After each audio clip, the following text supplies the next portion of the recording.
यहाँ इतने पिता बैठे हैं, कई पिताओं ने अपने कलेजे के टुकड़े को किसी और के हाथ में दिया है, लेकिन आपने एक चीज और सुनी होगी, सब दे दो, मकान भी गिरवी रख दो, शरीर भी गिरवी रख दो, लेकिन आप लड़के बालों के मुख से कभी ये नहीं सुन सकते कि बहुत मिल गया। जब बेटी जाती है ना तो लोग पूछते हैं कि दहेज में क्या क्या मिला।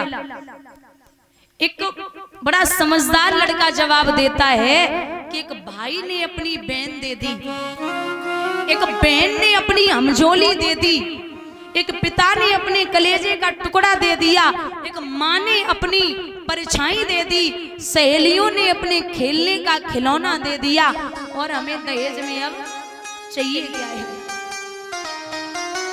इतना तो सब कुछ मैं लेके आया हूं। अच्छा, बिटिया जब घर में पैदा होती है ना तो लक्ष्मी, भाग्य और संस्कृति लेके आती है। अगर गरीब पिता हो ना और कहूं लड़का वाले 10-15 लाख रुपए मांग ले तो वो कहीं से भी लाएगा, कैसे भी लाएगा, लेकिन धन इकट्ठा करके बेटी को देगा।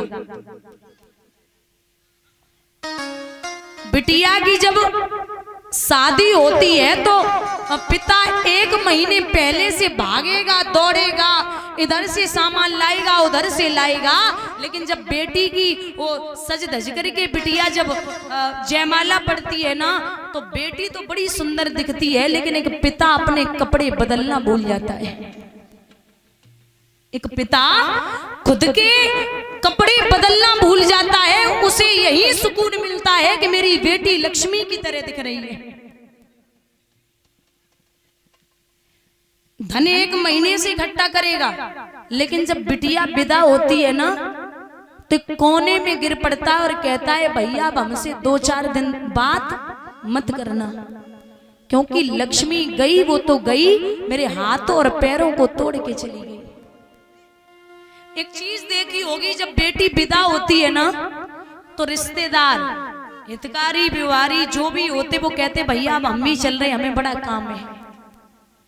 बिटिया के जाते ही सब निकलने लगते। अच्छा, बेटी की विदाई पे सब रोते हैं, सब, लेकिन एक ऐसा व्यक्ति रोता है जिसे नहीं रोना चाहिए, और वो है बेटी का भाई। पता है क्यों? जब वो कुंवारी रहती है ना तब तक रोज लड़ेगा, मेरे लिए खाना बना, ऐसे घर में शादी करूंगा, सास रोज पीटेगी, मेरे कपड़े धुल दे, वरना ऐसे घर में शादी करूंगा, पति रोज पीटेगा, शराबी पति ढूंढूंगा, ऐसे शब्द बोलेगा बहन से। लेकिन जब बहन विदा होती है ना तो सबसे ज्यादा भाई रोता है।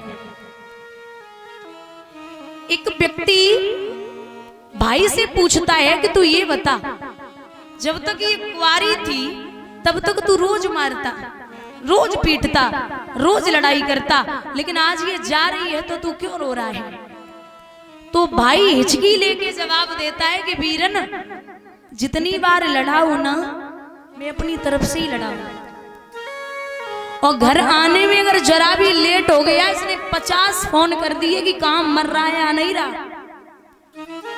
जब तक मैंने घर पे खाना नहीं खाया क्या मजा लिया खाना खा ले, अगर मैं बाहर से खा के आया तो जब तक ये खाना नहीं खाती थी, जब तक एक निवाला मेरे मुंह में न डाल दे। आज से न तो कोई मनाने वाला होगा और ना ही कोई लड़ने वाला होगा।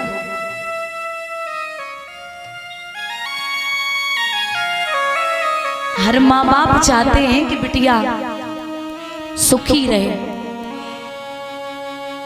अच्छे घर में जाए। अच्छा, यहाँ हमारे बुजुर्ग बैठे, निवेदन है दादा कि पार्क में 10 गाड़ियां खड़ी हैं, हाथ में महंगा सा फोन है, कपड़े ब्रांडेड पहन रखे, गले में मोटी सी चेन है, तो ये मत समझना कि बहुत बड़ा रईस है, और 4 चक्कर लगा रहा है इधर उधर, पूरे दिन घूमने के अलावा कोई काम नहीं है, तो ये समझ लेना इसके अंदर संस्कार नहीं है।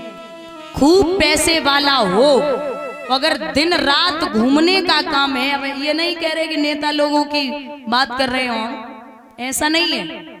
जो फालतू घूमते हैं सुबह से शाम तक, जिनके कोई काम धंधा नहीं है, सुबह शराब के नशे में, शराब की तलाश में 4 लोगों को और इकट्ठा किया, 2-4 राइफलें डाली और निकल लिए।